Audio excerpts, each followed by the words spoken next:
كل من يتابع هذا الفيديو، أنا أشهدك الله وأشهدك ملائكته وأشهد حملة عرشه وأشهد خلقه، نسيب ما اللي يحصل لي من عبث وابتزاز وتعذير وتحت ظل جهاز أمن المخابرات. والله يا جهاز أمن المخابرات إني لا أحدث لكم راس من حقكم وأنتوا تبصروا على التستر حقكم هذا وعدم التجاوب لقضيتي وتستركم على هذا السفي ابن السفي هذا صلاح الديوث هذا ابن القحبة، هو أفراح الجلال وابنه ومن المتعاون اللي معه هذا ابن القحبة هذا صلاح.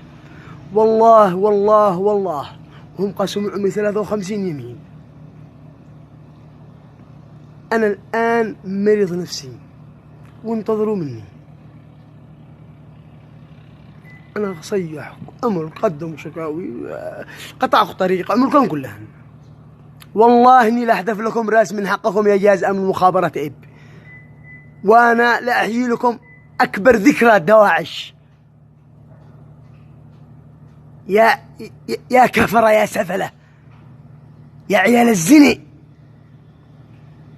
وارفعوا بقضية القذف.